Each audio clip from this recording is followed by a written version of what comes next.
of Christian Rights and Freedom, the Christian Rights and Freedom Institute. We're very, very happy to have you join us this evening for a wonderful speaker. Just a quick housekeeping note, excuse me, the exits are directly behind you, the doors through which you entered, and the restrooms are down that main hallway behind you in case you need that. So as is our custom, we would like to start the evening with the Pledge of Allegiance. So I would ask everyone who can comfortably stand, please do so. Thank you.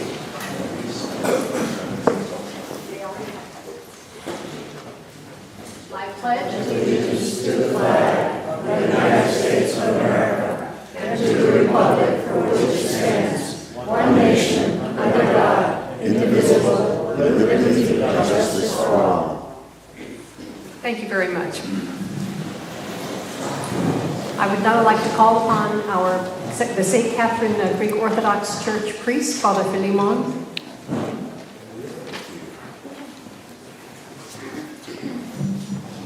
Thank you, Dr. Robin, our esteemed chairman of the Christian Rights and Freedom Institute. We'll just start with a short prayer, if you would just please rise. In the name of the Father, and the Son, and the Holy Spirit. Amen. O Heavenly King, Comforter, Spirit of Truth, you who are present everywhere and fill all things, treasury of blessings and giver of life, come and abide in us.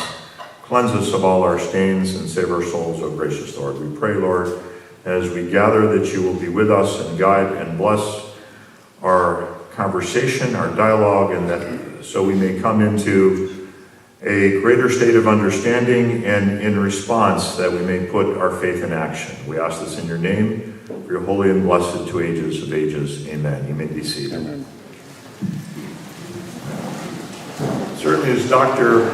Robin said, this is our final event in our 2018 Christian Rights and Freedom Institute Speaker Series. And it's our very great pleasure to welcome this evening Raymond Ibrahim. You've probably seen the flyer, An Evening with Raymond Ibrahim.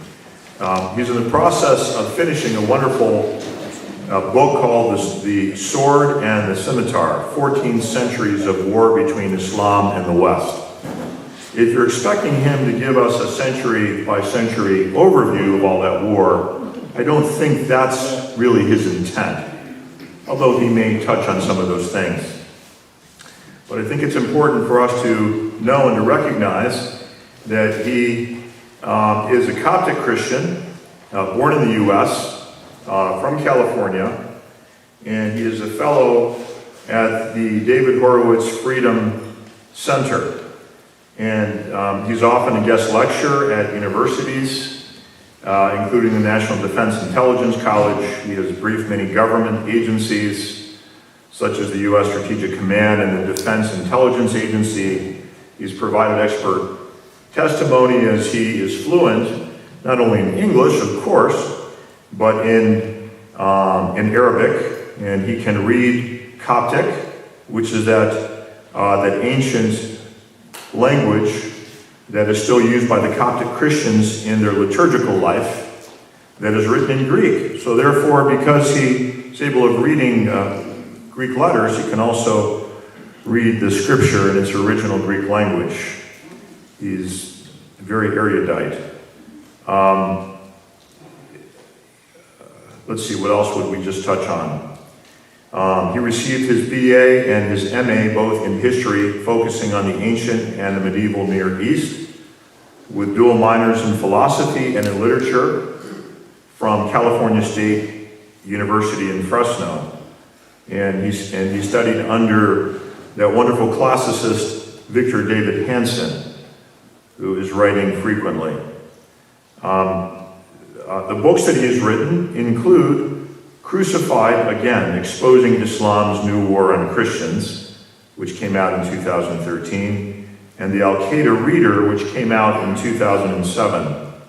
His writings, his translations, his observations have appeared in a variety of publications, including the New York Times, CNN, LA Times, Fox News, the Financial Times, Jerusalem Post, New York Times Syndicate, UPI, USA Today, Washington Post, Washington Times, and the Weekly Standard. we asked him if he would consider just speaking on the issue, first of all, the issues he feels most comfortable speaking on. We want you to be comfortable this evening. Although you may have written notes, you can touch on anything you want. Just please consider yourself at home here. We do also invite you to challenge us, to challenge the audience on the question of what should we be doing as we come into a greater awareness of the threat of Islam and the true nature of Islam. What should we be doing? How do we share that learning? How do we make sure that we don't come off as a bunch of crackpots as we express those concerns? And perhaps it would also be very important to say that the atmosphere of the speech is one where we just celebrated on Sunday Greek Independence Day, where we in 1821 declared that it was time for the Greek nation to throw off its persecution from the Ottoman Turks. And even as we seem to be celebrating that Greek Independence Day occasion throughout this week with special speakers, we're in a climate where Turkey is threatening Greece. In fact, somebody came up to me just this evening to say that it looks like Greece is now preparing to stage troops on its borders, on its eastern islands, in preparation for the possibility that it might be invaded by Turkey.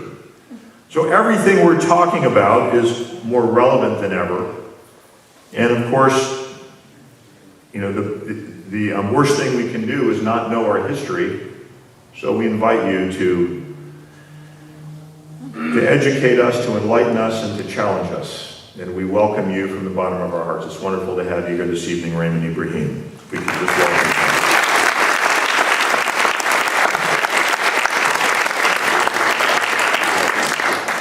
We'll get you a bottle. Oh, you got it. Hello, everyone. Thanks for coming. The topics, in the plural, because there's so many, obviously, though I'll try to always interconnect them, that I'd like to discuss are essentially the continuity that is evident between the past and the present.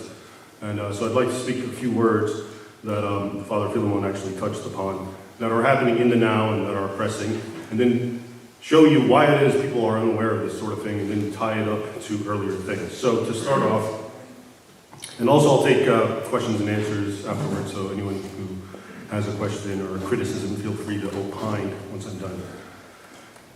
The issue with Islam is, I think, pretty self-evident nowadays. Only the most, ostrich head in the sand liberal will still not be obvious, will not understand that there's some problem going on in the Islamic world and with certain Muslim groups and entities in the West. The thing is, when you look here in the West, every time there's a terrorist attack, and there's been a lot of big ones in recent years by ISIS or the Islamic State or its sympathizers in Europe mostly, in France or in East France and all these places in Germany and all these sorts of big mega terror attacks. They make a lot of news and they get a lot of media attention. But what people don't know is that beyond these sensationalist sort of tip of the iceberg Islamic terror attacks that are happening in the West is a much more ongoing persecution of non-Muslims in the Islamic world that sometimes is even more sensationalist, but more often than not is a continuous bleeding, ongoing bleeding. And so for instance, let's talk briefly about the Christians in the Islamic world. And that was the book that Father Philemon mentioned, Crucified Again. That's what it was dedicated to, highlighting what's happening to Christians all around the Islamic world. And what I found very eye-opening myself in doing the research was that whether it's an African, sub-Saharan black African Muslim nation, whether it's an Arab nation, or Iran, Turks, Central Asians, East Asians, Indonesians, and Malaysians, and Filipinos, you found, and even sometimes in Europe, in the Balkan regions, you found a very similar pattern of persecution of Christians. And that's immediately what caught my attention when I was studying this. And the first aspect is churches. In the Islamic world, and all this, by the way, traces back to Islamic law, or as it's known, Sharia law. According to Sharia, A church cannot be built under Islamic rule or even repaired. At best, if Islam conquered it or actually took it away from Christian lands, and we'll get into that, then the church can stay existing until it falls apart. But there's no fixing it, there's no building more, and there's none of that sort of thing. And that's only if your land is considered having capitulated to Islam and not resisting and then being conquered. If you do the latter, then every church or whatever, synagogue, Hindu temple gets destroyed. And this is not just a doctrinal thing, it's happened historically all throughout. Under one caliph alone in Egypt, and he was a Shia caliph of all, his name is Amr bin Allah, Hakim Amr bin Allah. Now I'm trying to anglicize that, it's even worse in Arabic. He was a Fatima caliph in Egypt, and under his reign, 30,000 churches were destroyed just in Egypt and Syria, which also gives you an idea of how Christian that region was back in those days. But so churches, according to Islamic law, are to be destroyed or banned. There's other forms of attacks on freedom. Three forms especially influence Christians. One is apostasy. If you're born into a Muslim family and you try to leave it, you will get attacked, or you'll at least be ostracized, and that's the minimum. You might get killed. Various interpretations of Islamic law or Sharia do call for execution. And you see, and this is happening ongoing. Blasphemy and evangelism in Islam is completely banned because they both are a challenge against Islam. If you just insult Muhammad, blaspheme, then you can lose your life. If you just speak about Christ, then you can lose your life because you're ultimately contradicting what Muhammad said. If you say Jesus was the Son of God and he died and was resurrected, all that goes as anathema in Islam because Muhammad said all that was false. So the reason I bring all that up right now is because all around the Islamic world today, if you look at the top 50 worst nations in the world, so let's not talk about the Islamic world. In the world, if you were to look at the top worst 50 nations where Christians are being persecuted, and in fact, we have documentation of this. One particular organization, human rights organization known as Open Doors, publishes annual statistics of which are the 50 worst nations in which to be a Christian. Every year, at least 40 of the 50 are Muslim nations. Okay, this is just to give you an idea. In the top 10, you always have North Korea up there for obvious reasons.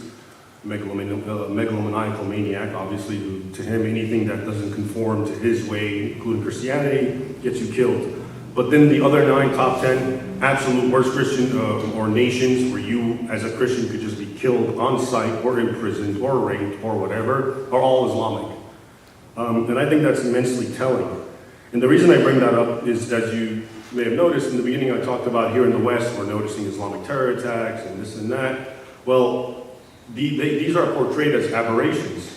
We're told Muslims have grievances, Muslims are misunderstanding their religion, Muslims are whatever the case may be, and that's why they turn to terrorism. Well, how does one explain what's going on in the Islamic world to Christian minorities? Now, these Christian minorities, oftentimes they look identical to their countrymen, their Muslim countrymen.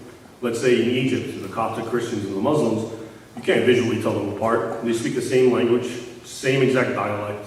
Aside from the Islam-Christian divide, same culture, same everything, and yet they're being attacked and their churches burned and they're this and that. And that's not just Egypt, all of North Africa, all of Southwest Asia, East Asia. This, like I said, is happening. So the question becomes, well, why is that happening? If Muslims here in the West are lashing out because of whatever reason they want to give us grievances against Israel or whatever, then why are Muslims even attacking their own, the people who look just like them, are like them in every way, and the only difference is that they're Christian? Well, I think the reason is self-evident, and in fact, that's what a lot of these Muslims say. They're infidels, and they must be subjugated and attacked, and so forth. And you see this even amongst the authority figures. Saudi Arabia, our great friend and ally, and all these places or nations where U.S. presidents go and hug them and dance with swords, they ban, if you have a church, they have a fatwa that says if a church ever crops up on the Arabian Peninsula, it's to be destroyed. Same thing, if a Christian has a Bible with him, even in his own house, it'll be confiscated and he'll be beat. So what I'm trying to tell you ultimately is that this is not an aberration. This is not something that just happened because of Western foreign policy and now Muslims are angry.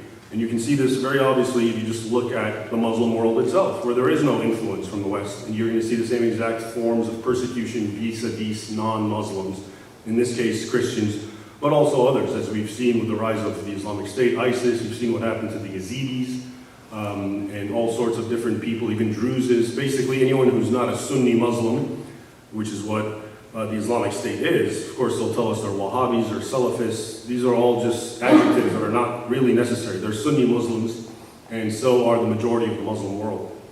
Now, how is it that, why is all this happening? How could something be happening in the Islamic world to Christians, for instance, and we're seeing, we're seeing eruptions of it here, not as much, but it's happening, and we don't know what's going on, and we have to start from scratch. And the reason really, and here's how we have to go back to the past and establish some continuity, is that, and I'll try to explain why I'm saying this towards the end, but history has completely been rewritten in Western states, especially in America.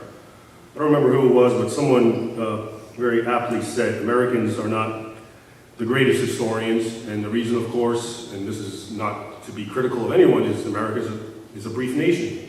Its own history is a couple of hundred years old, 250, 300.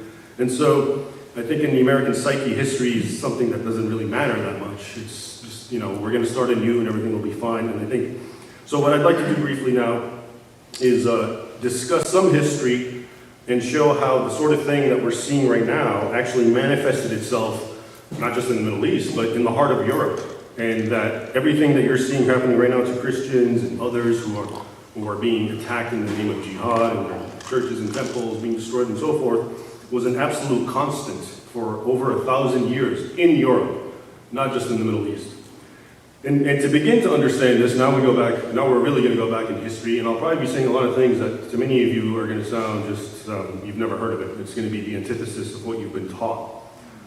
But I'm right nonetheless, and I document it in my book. So when the book comes out, and if you don't believe me, I have all sorts of documentation and endnotes to validate what I'm trying to say.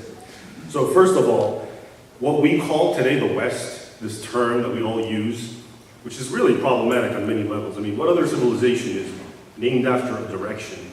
There's the Hindu civilization, Sinai civilization, Buddhist civilization, Muslim civilization. Then you have the direction called the West. Well, what's interesting about the name the West, for me, is in and of itself, it captures its essence. What we today call the West is really the westernmost remnant of a much larger civilization, most of which was conquered in the name of Islam. And so, for instance, not many people understand that in the 7th century, if you were to go back to the 7th century in the 600s, and you looked at Christendom, and that's actually a more appropriate term because that's what the West was. The West was Christian nations, Christian culture, Christian mores, Christian ethics. And basically the two main languages ended up being Latin and Greek in the West and the East. So that was the post-Roman world from the year, from Constantine in the 300s, 330, on until Islam is born 300 years later. The Christian world is North Africa and it's Europe, south and west of the Danube and the Rhine. And the heart of Christianity and the heart of that civilization is not in Europe, it's actually in North Africa. It's in Greece, it's in Turkey, or as what we call Turkey, which is Anatolia, part of Greece. It was in Syria, it was in Egypt.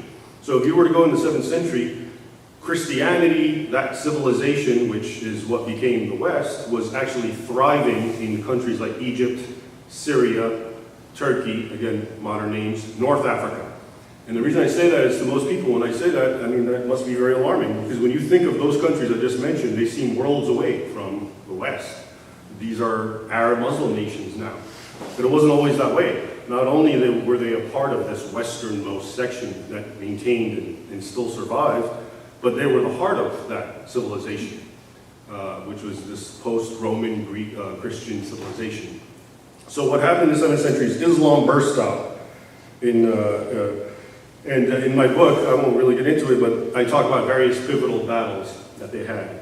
And so in 636, by the river Yarmouk in Syria, the Muslims essentially crushed what's called the Byzantine army. And after that, all of Syria, Egypt, and North Africa fell like dominoes. These areas where, in Carthage, in North Africa, what's modern-day Algeria, that's where the Bible as we know it was confirmed in the council over there. Some of the greatest fathers and theologians of the early church were from Alexandria, which was a major center of ecclesiastical center.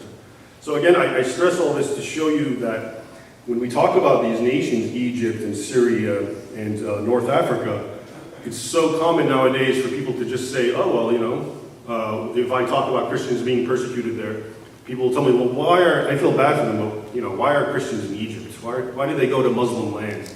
Why are they in North Africa? So this, to me, it's reflective of an extreme ignorance, and that needs to be rectified in order to understand how we got here and where to go. So after that battle, North Africa gets taken over. Islam enters Spain, same exact thing. And you may have heard the Battle of Tours or Poitiers in 732. Charles the Hammer basically stops the Muslim attacks. Then they get confined in Spain. For about 700 years, Islam is in Spain, doing what it's doing. And most people, they know the big battles, the Battle of Tours and so forth. They don't know that this was an ongoing thing. For instance, in 846, Muslim fleets invaded and sacked and burned Rome. The Vatican, the Pope, and the walls, and I've always found this interesting, the current Pope, Francis, who's always talking about how Western nations need to drop the walls. He's actually living in the Vatican surrounded by walls that were built specifically because of Muslim raids in the 900s, or the 9th century. And I think he misses the irony.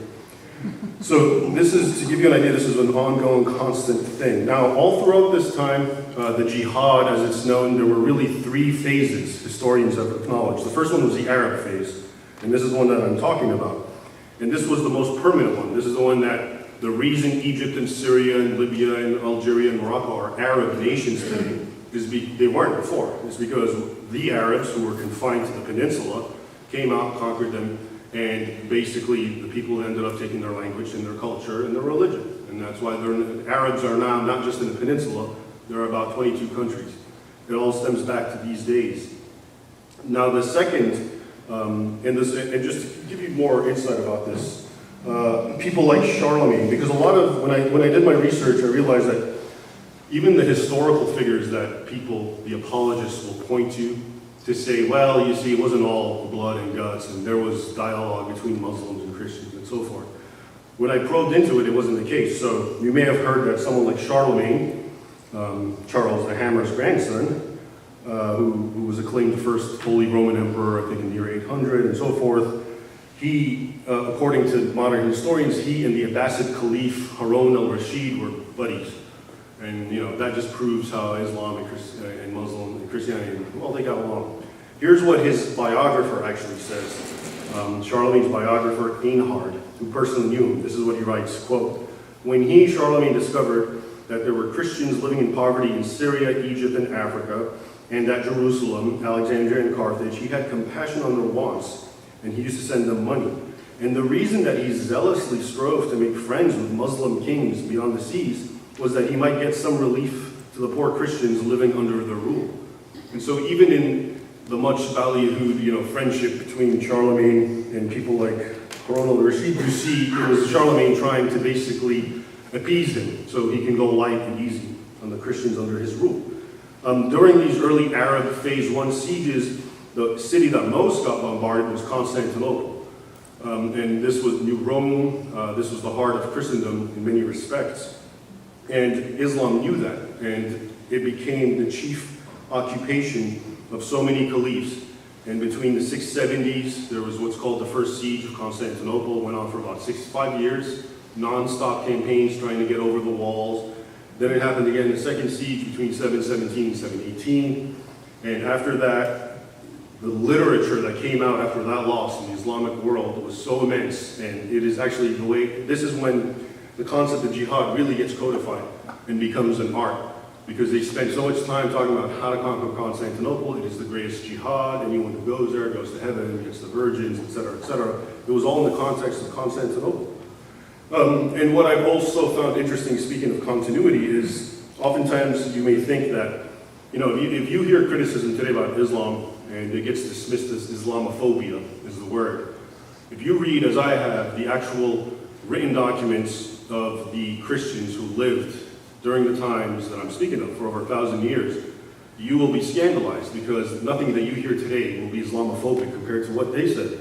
And it goes back, so here, for instance, is Theophanes the Confessor. And this man lives very early. He's living around the year, he lived in the 700s, so he's 100 years after all these early Islamic conquests. Look what he writes about Islam. And the reason I read this is, this isn't a dumb, ignorant man that's just mocking a different religion because they're not Christians. This is clearly a man who's looked at the Quran. He says, quote, Muhammad taught his subjects that he who kills an enemy or is killed by an enemy goes to paradise. And that exactly is Quran 9:1:1. If you look at the Quran, Surah or chapter 9, verse 1:1:1, it's exactly what it says. He who fights the enemy is killed by the enemy or kills the enemy goes to paradise. And then he continues. And Muhammad said that this paradise was one of carnal eating and drinking and intercourse with women, and had a river of wine, honey, and milk, and that the women were not like the ones down here, mortal, but different ones, and that the intercourse was long-lasting and the pleasure continuous, and other things of extreme stupidity. So here is an early Christian who assessed the Quran and Islamic doctrine 100 years after its founding. And what he's saying is what a lot of so-called Islamophobes will say right now after reading the Quran, including Muslims who've disaffected and left Islam. And the reason I bring that up is there's a fashionable lie that all criticism about Islam came up in the medieval era in the context of justifying crusades. People like Karen Armstrong, who you're probably familiar with, John Esposito, these are professors, best-selling books, etc.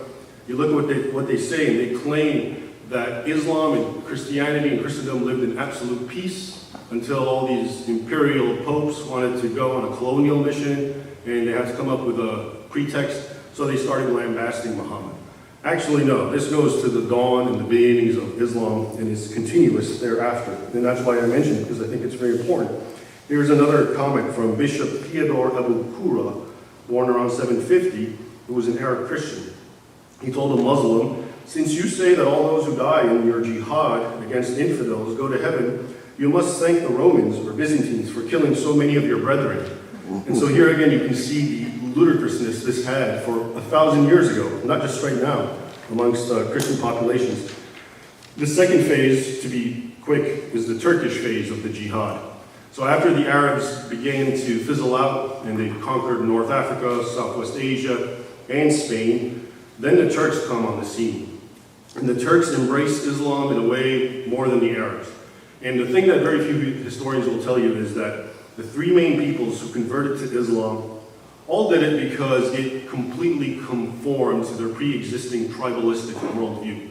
If you know how tribes work, a tribe or tribalism is about me versus you, us versus them.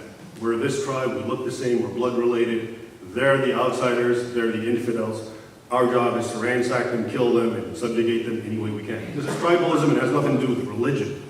Now what's interesting is Muhammad, who was a tribalist, an Arabian from the 7th century, he took that teaching and basically changed it to, instead of us as a tribe, our blood kin, we are Muslims. Muslims against the rest of the world. The rest of the world is another tribe. They're the infidels. So the reason I say that is because it was only these tribal peoples, the Turks, the Arabs, and later the Mongols, who really found appeal and converted to Islam, and almost always in the context of doing jihad.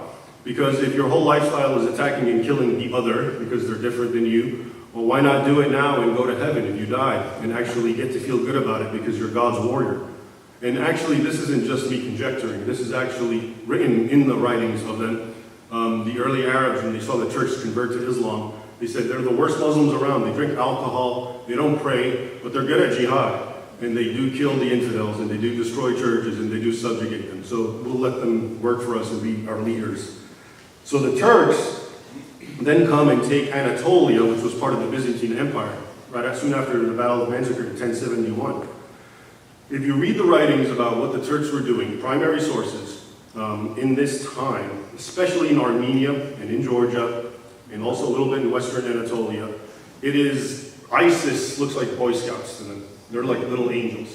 The things the Turks did, the atrocities are just so many to look at and to count, and they're always done in the context of Islam. These aren't just barbarians coming to destroy. Every once in a while, they'll get it in their own text. This was done to bring down the cross, This was done to bring down the infidel and raise the banner of Allah and Islam and Muhammad and so forth. So it was, even in the earliest incursions of the Turks, specifically the Seljuks, was seen as a holy war, a jihad, and so forth. And so they took over. What's interesting now is when they took Anatolia, they were now a mile away from Constantinople, because if you know how the map works. And when they got there, this is exactly how the Crusades started. We always hear the Crusades in a vacuum. The Crusades just happened, like I said, because these greedy proto-colonialist Europeans decided to go, and all they wanted to do was colonize excuse me, the Middle East. Well, no, they were destroying, and the Byzantine Emperor Alexius begged the Pope to send some help. And if you look at what Pope Urban said at the Council of Clermont in 1095, it was entirely about their killing, they're destroying Christians, they're mutilating them, they're raping them, enslaving them. Who's gonna come in and help these people? That's the origins of the Crusade. It was a response to the ongoing jihad, centuries of it. And because of that, it is the most ballyhooed, condemned, and hated and darkest chapter in Western history.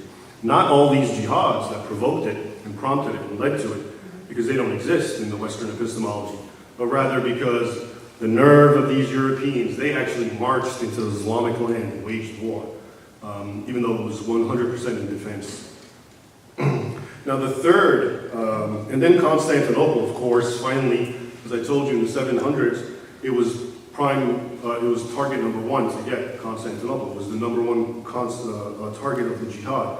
Finally, a Turk in 1453, May 29th, they finally, after a very long siege, brutal siege, got in, destroyed it. Now you read about the atrocities that occurred to the people of Constantinople. Again, what ISIS is doing to Yazidi women and all this sort of thing is just play. It's a joke. If you look at actual sources written from eyewitnesses. And again, the old Islamic hostility is always present. It's including, I should add, when I say sources, I'm definitely talking about Christian sources, but I'm mostly talking about Arabic, Muslim, Persian, Turkish sources. They, more than the Christian sources, articulate the hostility of the jihad in the context of Islam. And they say that though our wonderful jihadis and ghazis did this in the name of Allah, and they enslaved 1,000 pretty girls and sent them to the harem and so forth. And it's a source of joy. Now, just to move on quickly, the third phase, and the third and final phase, which I think is very interesting because very few people know about it, is the Tartars, or the Mongols. Now, the Mongols, when they went on their spree destroying most of Eastern Europe, especially Russia, were pagans. They were not Muslims. And this has caused some confusion. They became Muslim right around 1300. They were all essentially Islamized. And the whole panoply of Islam came into their areas. The Sharia law, the scholars, the Islamic ulama, mosques, jihad being preached everywhere, enforcing so-called dhimmitude on the Russian population and so forth. But unfortunately, we don't hear about that now. If you talk about if you talk to a Western historian, when they talk about Russia and the Tartars, the Islam Christian component is totally absent.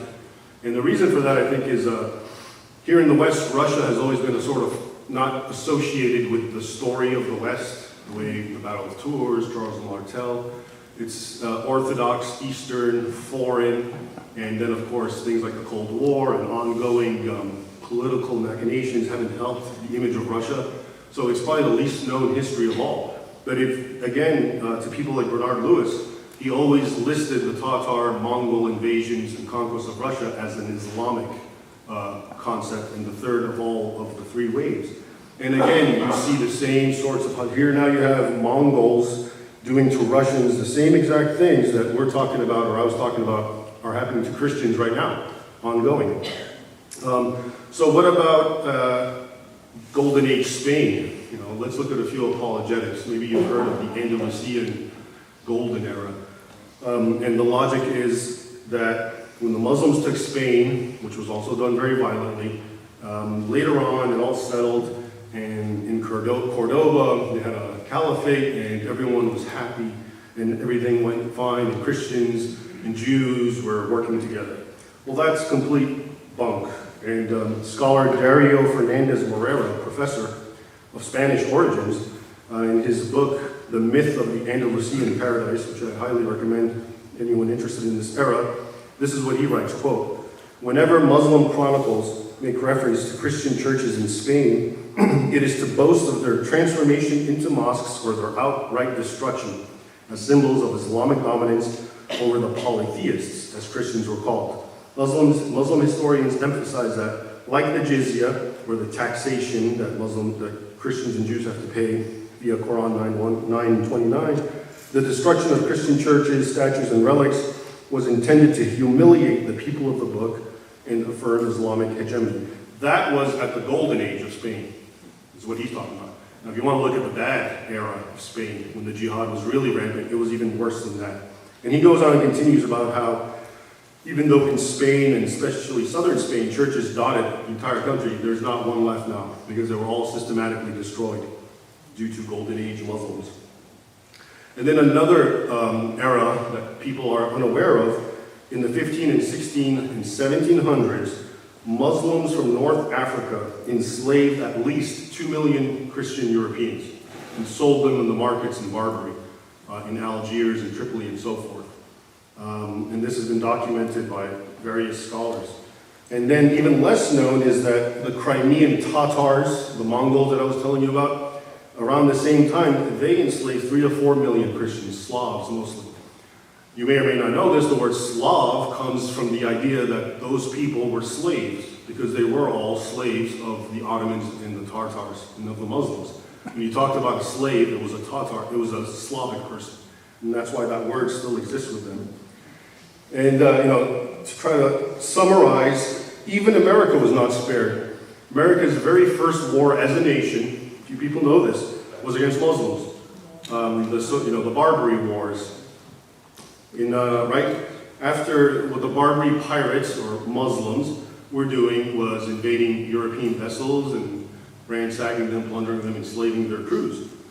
So what European nations did is they decided to pay jizya, pay tribute, and be left alone. It was easier for them, and that's what they did. And now when America broke away from England, they were no longer protected by England's jizya. England was paying the pirates. So now, once they realized that America was free game, they went after them. And in around 1786, the Revolutionary War is just ending, Muslim pirates attacked 2 Christian vessels, merchants, and just enslaved all of their crew, took them, sold them, did the whole 9 yards, tortured them, and so forth. So Thomas Jefferson and John Adams go and meet with the ambassador of one of the Barbary states of Tripoli, and his name is Abdul.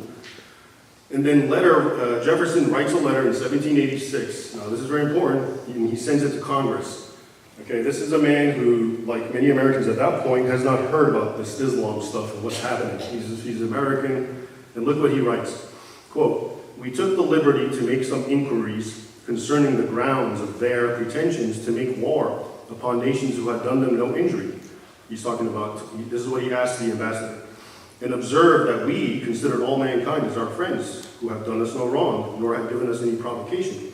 So the Muslim ambassador answered us that it was founded on the laws of their prophet, that it was written in their Quran, that all nations who should not have acknowledged their authority, who were sinners, or infidels, that it was their right and duty to make war upon them, wherever they could be found, and to make slaves of all they could take as prisoners, and that every Muslim, or Muslim, who should be slain in battle was assured paradise."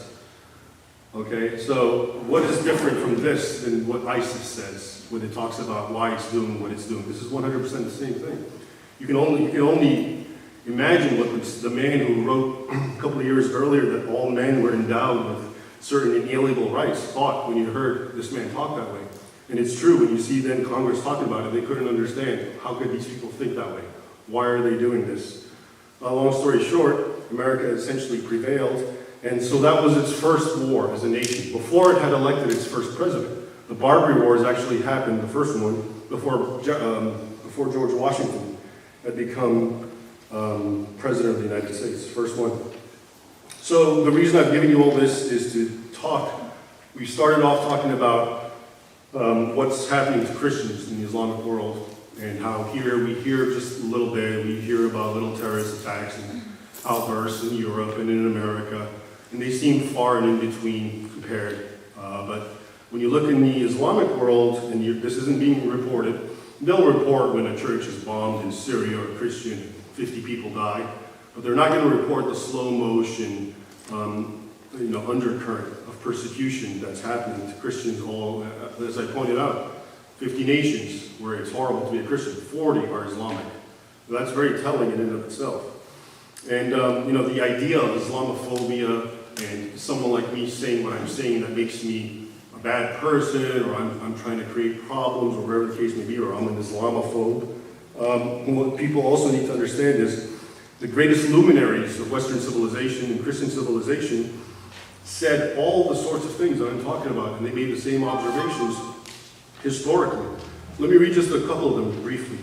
Marco Polo, you've all heard of him, but you're not going to think about him in the context of Islam, are you?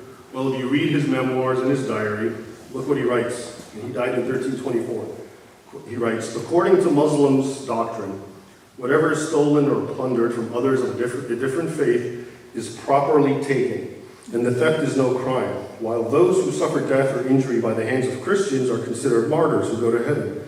If therefore they were not prohibited and restrained by the Mongol powers who now govern them, they would commit many outrages. This is when the Mongols were still not Muslim. These principles are common to all Saracens. And then he talks about how when the Mongol Khan, Kublai Khan, who was not Muslim, discovered the criminality of one of his viziers named Ahmed. Polo writes that the Khan's, quote, attention went to the doctrines of the sect of the Saracens, i.e. Islam, which excuses every crime, yea, even murder itself, when committed on such as are not of their religion. And seeing that this doctrine had led the accursed Ahmed and his sons to act as they did without any sense of guilt, the Khan was led to entertain the greatest disgust and abomination for their teachings. So he summoned the Saracens and prohibited their doing many things which their religion enjoined. Alexis de Tocqueville, the French political thinker and philosopher who's known for writing The Democracy in America, he died in 1859. Here's what this enlightened thinker wrote, quote, I studied the Quran a great deal. I came away from that study with a conviction that by and large there have been few religions in the world as deadly to men as that of Mohammed. As far as I can see, it is a principal cause of the decadence so visible today in the Muslim world, and though less absurd than the polytheism of old, its social and political tendencies are, in my opinion, more to be feared, and I therefore regard it as a form of decadence rather than any sort of progress in relation to paganism itself.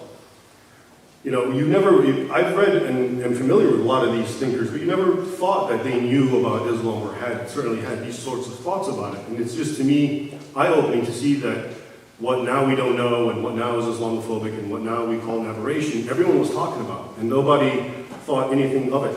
Here's Winston Churchill. Now we're moving into the 20th century. The leader of the Allied war effort against Hitler. He wrote, how dreadful are the curses which Mohammedanism, Islam, lays on its votaries, besides the fanatical frenzy, which is as dangerous in a man as hydrophobia in a dog, there is this fearful fatalistic apathy. The effects are apparent in many countries. The fact that in the Mohammedan law every woman must belong to some man as his absolute property, either as a child, a wife, or a concubine, must delay the final extinction of slavery until the faith of Islam has ceased to be a great power among men. So here's Winston Churchill. So I quote these people to you to show you that, when you hear people saying, oh no, this is misunderstood, actually it's not misunderstood. This is what people believe, this is what people said, this was their experience, this is what they dealt with for 1,000 years. And so to try to, now that we've looked at a little bit at history, let's make a full circle back to what's happening today. So what you're seeing today in the Islamic world that's happening to Christians and minorities is simply a continuation of all this. Egypt, as I pointed out, Syria, North Africa, these nations were virtually 100% Christian and very Christian compared to Europe. Today, Egypt is something like 10% Christian. North Africa, I hear it's maybe 1% Christian. Anatolia, Turkey, 1 or 2%. These were the hearts of Christianity. The letters that Paul wrote were to the churches that are in modern-day Turkey. So how did they go from being, how did these nations that got invaded by Islam 1,000 years ago go from being 95% Christian to being 10% and virtually zero? And the reason is this history that I discussed. On the one hand, it was a constant persecution that always erupted, and it erupts still today in the guise of ISIS and so forth, which would make Christians and others convert. El-Makrizi is a historian from the 1400s of Egypt. He wrote one of the biggest histories of Egypt, and he's a Muslim. And I think I told you about how there were 30,000 churches destroyed under one particular ruler. In his whole history, every time he talks about a Muslim uprising in Egypt and in Syria, that Christians were killed and their churches were bombed and so forth. And then he ends it up with a very telling phrase. In these circumstances, many Copts became Muslims. Allah Akbar. Okay? And so my point is, this is the story of why all these formerly Christian nations became Muslim and why they're still under attack. Because what you're seeing right now, Egypt 10%, and all these places, they went down from 90 to 10. Well, in 1900, Copts or Christians in the Middle East were about 20%. Still, now they're down to like 5%. So you're simply seeing the continuation of the old jihad that took over that part of the world, that stripped more than 3/4 of the original territory of what we call the West, and it's still doing what it's been doing, and it did the same thing in the West for centuries, and yet here we are now today with this completely blank slate. We don't understand why this is happening, why Muslims are doing what they're doing, and so forth. And so hopefully this, bringing this sort of history to the fore will help you understand. Knowing the past will let you know where we are today and how we got there. The pivotal point, of course, is that whereas the Christians and Europeans and so forth in those days fought back, and when they were conquered, it was because they had no might, they had no power. They were beaten on the battlefield. The difference is today Islam is immensely weak, and it's allowed to terrorize the West because of Western elements that empower it, whether through open doors migration, whether through trying to suppress what I'm talking about and trying to demonize this and ostracize this sort of teaching and history. It all works to the benefit of an otherwise weak Islamic world, to terrorize an otherwise strong militarily, economically Western world. And so the question, of course, what do you do? And that's the big question. I'm sure a lot of you here agree and understand what I'm talking about. But what can one do? Well, there's some things you can do. First, as seen, one of the reasons that this is happening is because of a lot of ignorance. I've mentioned a history that some of you may or may not know, but I know for the vast majority of Americans, they don't know this. And this is one of the reasons that leads to them not knowing what's happening today to Christians, for instance, in the Islamic world. To them, it's an aberration, it's something weird. Christians and Muslims lived in peace, and Christians were visitors, they came there, it's not their country, it was never conquered. So I think the first step is, of course, knowledge. Not to be cliche, knowledge is power and so forth. So to acquaint yourself with the reality is the first step. And then, of course, if we are a democracy, and if indeed the powers that be are representing the will of the people, the more people learn, the more people understand, then the more the political leaders would have to somehow respond. And I think we've seen a little bit of this with the Trump phenomenon, who so many people didn't like, but so many people are fed up that they want to change, that lo and behold, he came into power. So I think that sort of dynamic is encouraging in that people do have a voice that can eventually have some impact in a democracy. And you can also talk to others and get involved with like-minded organizations, such as Christian Rights and Freedom Institute, who could help steer you, and other organizations, and just spread the word and try to understand. But I think we have a lot of work ahead of us and a lot of knowledge to try to gain and impart and spread before we start seeing some sorts of actual changes. Thank you.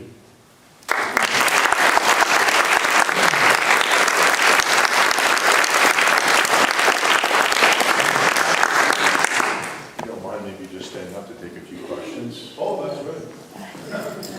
So we'll certainly give people who are in attendance an opportunity to ask a few questions, but just before we do that, could we have the members of the clergy who are present just stand so we can acknowledge you, if you don't mind? I certainly want to welcome you, Father Michael Orson. And if we have the leaders of other institutes, organizations, and like-minded, freedom-conscious groups that are here, would you please stand? Because I know of at least one who is here. Mr. Gregory Harper from the Salt Lake Valley. And then finally, could we just ask all those people who are here who are not members of the St. Catherine Church, just so we can acknowledge you as our guests and our visitors, do you mind just standing? Thank you. It's just wonderful to have you. So could we just have you maybe just field a few questions, anything? We have mics on the right side and on the left side. If you'd like to ask a question, we ask that you just go and queue up at the microphone so we can do this in good proper order. Okay, so let's start on this side of Mr. Greg Smith. So do moderate Muslims exist, those that don't believe in all this nonsense? And if so, why do they seem to be so quiet behind the scenes? Okay, I actually had this conversation earlier, so I'll try not to be too redundant, but I believe the best analogy to understand who and what moderate Muslims are, and I do believe they exist, is I like to give the analogy of the Nazi era and men like Oskar Schindler. Okay, he was a ranking Nazi, he was a member of the party, but he was a good man, he saved lives, and when it came to killing the other, the inferior, the infidel, he didn't do it, he put his own neck on the line and he helped him. Now, but I still don't hear people telling me that, well, he's a representative of moderate Nazi. Let's not attack Nazism. There's a good form of Nazism. No one says that, and I think that's the point. Because it wasn't, because Nazism is Nazism, it's supremacist, it's anti-everyone essentially who's not you, and he didn't live according to that, okay? So in the same vein, I believe there's Muslims, nominal and not nominal, who don't subscribe to the more supremacist and violent tenets of Islam, but that doesn't, in my mind, exonerate Islam. To me, it's they're good people in spite of, not because of Islamic teaching. And they're everywhere. And you know, this analogy applies to all religions. You know, just because you're named Muhammad doesn't mean you're an actual Muslim follower any more than you're named Christian. So I do believe they exist, but in no way, shape, or form do their good actions influence how I see the teachings of Islam. So is the average rank and file Muslim, I mean, what would be the percentage in your average Muslim, let's say in this country? Well, I'll tell you this, that there was a Pew poll a few years ago and in Muslim countries, and they concluded that something like 65 to 85% of Muslims supported ISIS, the Islamic State. Okay? So that to me, but here's the thing, you know, people get caught up in numbers. The Muslims are so huge, they're 1.5 billion. Even if I were to go and give Islam the benefit of the doubt and say only 10% are radical, that means 1.5 or 150 million, 200 million people are out with this jihadist mentality. So I make room, I believe you could be a moderate Muslim or whatever, but that doesn't change the fact that those guys are still there, they get their inspiration from Islam, and they're a problem. Well, it'd certainly be different if it were a Christian religion of all this persecution, murdering, and the attitude that it would be and how we would be handling. So that's it. All right, thank you. We're going to try to just keep it to one question at a time, not a series of follow-up questions. The gentleman to the right, please. Thanks. I understand a little bit the way that Islam took over the Middle East, but talking ethnically, you just in passing mentioned how the Arab population kind of took over, and that's a complete cloud to me. If you could just elaborate a little bit on that. Well, what I meant is, you know, there's two types of conquest historically. There's the type where the people come, they conquer, but they don't do much to the culture. The perfect example is the Germanic conquest of Rome. If anything, they came and they assimilated to Roman culture and religion. They adopted the Latin language, they accepted Catholic Christianity, and so forth. The Arabs, when they conquered all these regions, it wasn't just enough to be the overseer and keep people in subjugation. Because the only way you can escape from being a third-class dhimmi and so forth was to become Muslim, people became Arabized. And so that whole region that I was talking about, North Africa and Southwest Asia, which had nothing to do with Arabs, you know, they spoke languages from Greek and the Hellenistic era and so forth, and their culture was completely different. They became Arabized with the conquest of Islam, including Christians. You know, and Christians, to them, God is Allah. That's the name. So I think that's what made the Arab conquest especially powerful. It wasn't just they took over territory and then they left. They actually put the stamp of their culture permanently. I have a question. I have a friend who works in prison ministry, and I asked her why there are so many Muslims converted in prison, and she told me it's because they tell them that Christianity is for white people. Now, I asked someone else this question, and they said because it's not Islam that's in the prisons, it's radical. It's Nation of Islam, Louis Farrakhan's group, so I'd like you to expand on that. Well, first of all, you may have heard me point out that the populations and the nations that accepted Islam were all tribal, okay? And tribalism is about us against them. It justifies violence, it justifies rape, slavery, and so forth. It's perfectly valid. Islam deified that sort of thing, that behavior. And that's why it was appealing. If you look at the first Muslim conquerors and followers of Muhammad, by today's standards, they're just mass psychotic murderers and rapists. That's it. You read their biography as recorded in Arabic, they don't pray, they don't do anything, but they go on jihad, and they murder, and they slaughter, and they rape, and they sell people. And that's great. So I think, to your question about prison, is people who exhibit a tendency or proclivity towards violence and rapine and attacking people find appeal in the teachings of Islam. I also believe they do play the game that it's a white religion. And it's even though in reality, it's arguable that Islam has enslaved more African populations than white people did historically. Most of their guards were all Africans, and they were eunuchs and in the harems and in the armies, slave soldiers, and so forth. So I think that's one of the main appeals as far as, is it a nation of Islam or not a nation of Islam? These are all very fluid lines, you know. You could have a regular, everyday Muslim preach and try to proselytize someone, or it could be a nation of Islam person. Brother Michael.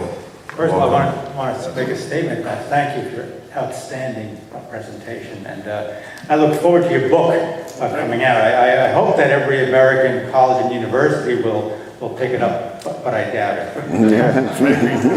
The question that I have for you is one that's been asked of me many times. I don't know the answer. You talked about the reward of male jihadis going to wherever and getting their 70 virgins and unknown pleasures. We now have women who are suicide bombers. What's in it for them? I've had this question before. Look, there's a lot of indoctrination that goes on in Islam, and it's hard to understand. One of the most overlooked aspects of what radicalizes and makes Muslims turn to jihad is that jihad, according to Islamic doctrine, is the only thing that assures you paradise. And in Islam, hell is a very real thing, just as much, if not more, than Christianity. I mean, I've listened to interviews of Muslims in tears, terrified about the prospect of them going to hell. And it's vividly described in Islamic scriptures. First, in the tomb, a snake comes and torments you, and then angels come with mallets and pound your head until it grows back, and they pound it again. They believe this. Okay, and then that's until judgment days come, and that's when you really start suffering. And so it's always been portrayed. So jihad, either you do it because you love Allah and you want gain in the now, okay, plunder, or you love Allah and you want gain in the now, and if you die, you get gain in the hereafter. And if none of that works, well, you don't want to go to hell. So if you really look at it, even in the caliphs and the so-called jihadis, when they mobilize their men, those are the three things that come up. You can have treasures and women now, and if not, you'll even get them in heaven. And if none of that is actually good enough for you, well, don't you want to evade hell? Because you're on your way to hell. Because I know you don't pray 5 times, and you don't fast, and you don't do this. So that's one of the reasons.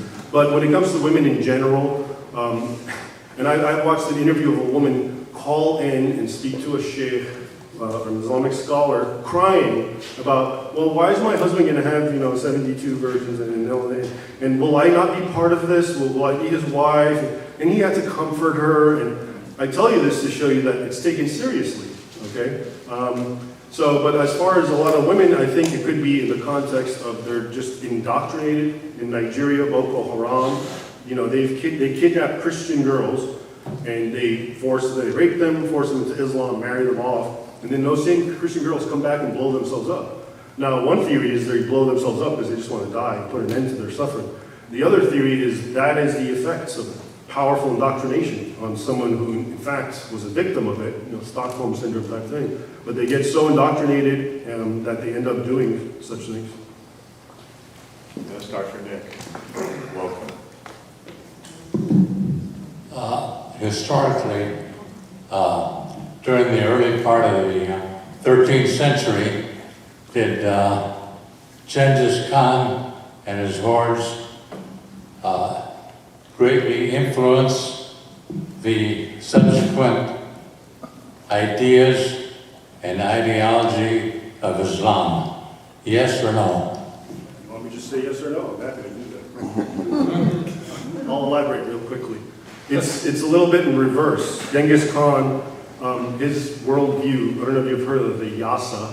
So the Mongols, the Genghis Khan supposedly wrote a book, or it was written, compiled on his teachings, which is very much like the Quran.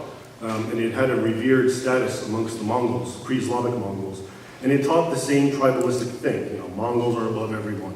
Everyone pays us tribute. If they don't, they get slaughtered, etc., etc. So I think when the Mongols came finally and they got surrounded by Christians and Muslims and other religions, and they decided it's time to move on from our animistic ways, Islam was very much just comporting to what they already believe and what they already do. And this again comes out often in the sources, and a lot of Christians and Latins and Greeks, that's what they said. They say, just like the Turks, their cousins, the Mongols have embraced the creed of Muhammad because it's the easy one, whereas Christ is hard. The gentleman on the right, if you would just please state your name because I don't know you. Jim Perkins. Welcome, Jim. Thank you. Present time statement.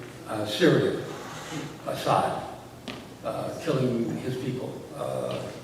And yet Damascus, he's protected that for every year for Christians, for Christmas, for Easter, for the Jews. It's the only city in Syria where these people are allowed to participate together.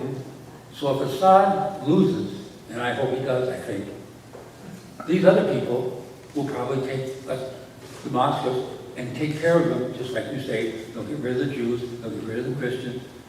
So what's our dilemma there in Syria? How do we as Americans try to believe that Russia is doing wrong by attacking Syria, and we're doing right by attacking them? Well, I mean, that's a great question. And personally, look, if you look at Assad in Syria and Christians have had it very well under his rule for decades, and his father's rule, okay? Same thing in Iraq. Saddam Hussein, for all his faults, Christians and others, there was no Islamic jihadi radical mentality. So then the people that we support, who are called freedom fighters, well, that's ISIS. They were called freedom fighters, they were called the Free Syrian Army, and then you found out, well, they're actually called now ISIS, and they've declared a caliphate. So it sounds to me like you're asking me who to believe, and I'm just going by what I've seen. Assad is a westernized, I think, doctor or pediatrician, kind of a sophisticated person, or optometrist, actually, yeah. And under his rule, religions were safeguarded. The freedom fighters that we brought to get rid of the bad, autocrat. Yeah, he's a dictator. I get that part. So I'm not saying he's a wonderful man. But what's the alternative, and what is it that we've been trying to put in? Well, everywhere that the United States, especially under Obama, went in the name of freedom to help Muslims, we have ISIS there. When Donald Trump says that someone like Hillary Clinton is the godmother of ISIS, that's not an exaggeration, because it was under her and it was under Obama that ISIS came to power in precisely the areas that they went in on the pretext of freedom, and this includes Syria, parts of Iraq earlier, which is also George Bush, but Libya too, and Egypt, where they sided with the Muslim Brotherhood until the Egyptians themselves had to get rid of them. So the bottom line is, what I'm saying is, what we're being told, you always hear there's propaganda, Russian propaganda and so forth. Well, there is, but there's, I think, a lot of American propaganda coming out too. And to me, I just judge it by precedent. If he's such a horrible guy, why wasn't he doing all this? And if the freedom fighters are such wonderful people, why are they destroying and killing people in the name of Allah? Thank you. Okay, the gentleman to the left, if you could state your name also. Jack Mao. The end game objective of Islam is to take over the world. I think you agree with that. Can you speak to what progress Islam is making and how they're doing it within the United States? In the United States? Within the United States. You mean Muslims in America? Yes. Okay. There's a wide variety of Muslims in America, but also very few. And, there's a lot of Muslims that people tell me, oh, he's a great moderate, he's a moderate thinker, and he's going to do this, and he's rewriting the Quran. The thing is that you have to understand is these Muslims count for nothing in the Islamic world at all. They're not known. And so even if they are sincere, what bothers me about them is they cause Americans to drop their guard about Islam. When I get a moderate Muslim telling me how, oh, they got it wrong, this is the true reading of the Quran, all that does is make me just feel optimistic that there's hope. But then I find out he has absolutely no weight in the Islamic world, where 99% of the Muslims are. So that's why it's, in America, you have them all. There's the radicals who act moderate or engage in what's known as taqiyya. And then there's the actual moderates. In fact, Muslims who don't know their own religion, who do think it's safe or egalitarian, whatever the case may be. So you have them all there. But as I said earlier, that doesn't, that's ultimately their problem. In other words, if there's cause to be suspect of Islam and be critical of it, then even if you're a moderate, and you really are, then you have to understand your religion is creating problems and you should cooperate and not, scream, oh, Islamophobia and this sort of thing, because there's obviously a problem involved there. But the point is, a lot of people get caught up in Muslims in America. They don't count for anything in the Islamic world. They're a drop in the bucket. And a lot of the Muslims that we do have problems with come from other countries and so forth. So that's where it's really at. And also, some are homegrown. Don't think that I'm trying to say American Muslims are all. No, there's some of them also who are involved in this. We'll just take these last two questions on the right-hand side, sir, if you don't mind just stating your name. Neil Curley. Sir, are you worried about the continued growth of Islam throughout the world? We have, as you said, about 1.3 billion Muslims. We also have about 1.3 billion Christians. Unfortunately, most of the Christians are in North and South America. And through the Middle East and Asia, even China has this problem with the Muslims. So when we look at this, is in our country the Constitution of the United States guaranteeing freedom of religion and etc. going to be something that works against us? Because we already have Sharia courts in Texas, we have them up in the northern states. So do you see this as an underpinning of what we have in America? Well, yeah, I mean, like I said, a lot of the problems we're having today are similar to the ones in history, but they're different fundamentally in that our problems are self-made and enabled by the West. Okay? The days of Muslims coming on boats with swords on camels and forcing their way into their home are over. It's the West that brings them in, and it's the West that covers and whitewashes their teachings and their history, and it's the West that calls you an Islamophobe and, ostracizes you. So there's that, but demographically, the jihad, when people tell you jihad doesn't mean holy war, it actually means struggle. They're absolutely right. And it means struggle in any way possible to empower Islam. Historically, it is meant by the sword. But there's other ways. So there's, in Arabic, I won't say it in Arabic, but in English, there's jihad of the tongue, which means propaganda, lying, anything. Evangelizing to Muslims or to African populations in prison, that sort of thing. Okay, this is all jihad of the tongue. There's jihad of the money. You're a rich Saudi, you don't commit to the jihad, but you spend millions and support it. Now you're a jihadi. And the one that's not known is called the baby jihad, or as I call it, which is Muslims are under obligation to procreate as much as they can, because we will overpower, they say, and outnumber the infidel world. And it's happening right now. In England, in the Netherlands, and some other European countries. This last year, the most popular boy's name was Muhammad. And that gives you an idea.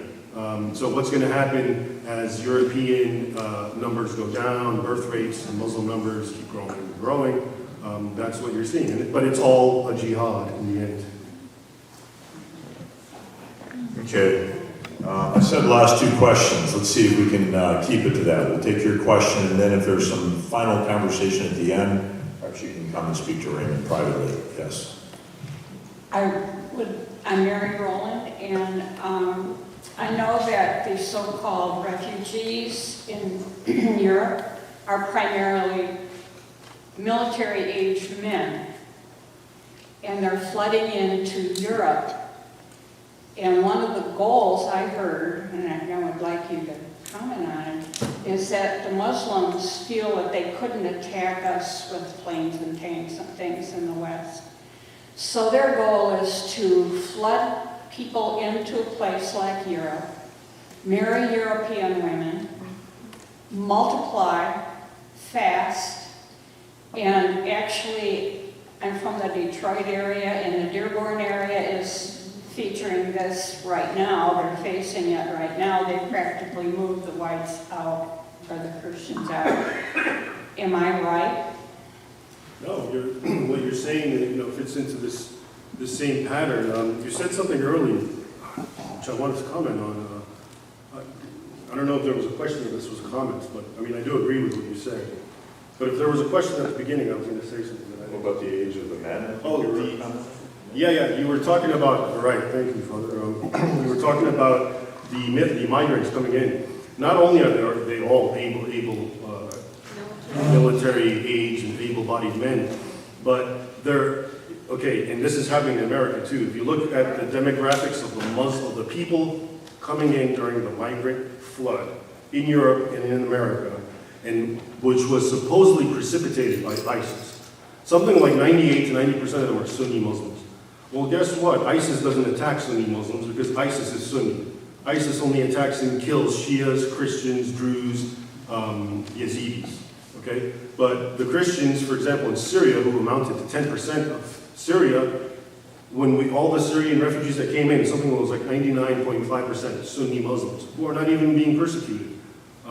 So my point is, yes, it's true what you're saying, but there's also an active hidden hand behind it in the migration process that's bringing basically people who are like-minded with ISIS. And I don't understand how these are refugees and need asylum when they have this. They're not escaping from persecution. In fact, they often persecute. So if you go to the camps, migrant camps in Europe and Germany and France, Christians among the supposed refugee Muslims are being killed and attacked and raped because they're infidels.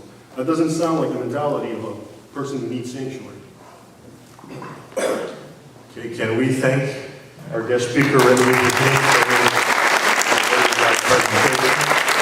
I'd like to invite Dr. Robin and Dr. Harry DeMopper, if you mind coming up as well. We want to make a small presentation to Raymond to mark the occasion of your visit. Maybe right in the middle would be fine.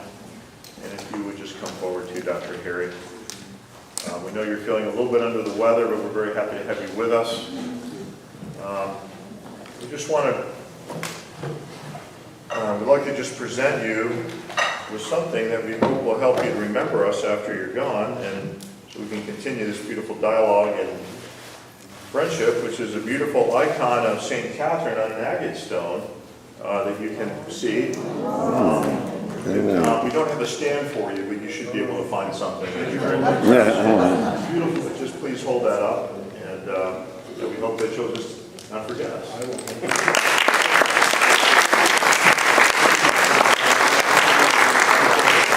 And there's a book in there as well, but that's for you to enjoy. Okay, thank you very much. Thank you all for coming. Thank you. Could we invite Father Michael Morsi to come forward and offer the closing prayer? We're blessed to have you with us, Father Michael.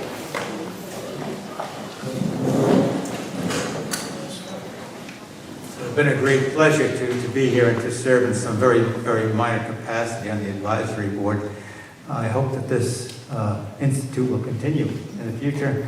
It's a magnificent contribution to our community, and it really enlightens us as to the dangers that Christians face throughout the world. Let us pray. Our Father, who art in heaven, hallowed be thy name. Thy kingdom come, thy will be done, on earth as it is in heaven. Give us this day our daily bread, and forgive us our trespasses, as we forgive those who trespass against us. And lead us not into temptation, but deliver us from evil. Amen. Almighty God, protect our brothers and sisters throughout the world who bear the name of Christ. Give us the wisdom and strength we need to support them in any way we can and to encourage our government to do what is right by them. We ask this through Christ our Lord. God bless you all, Father, Son, and Holy Spirit. Amen.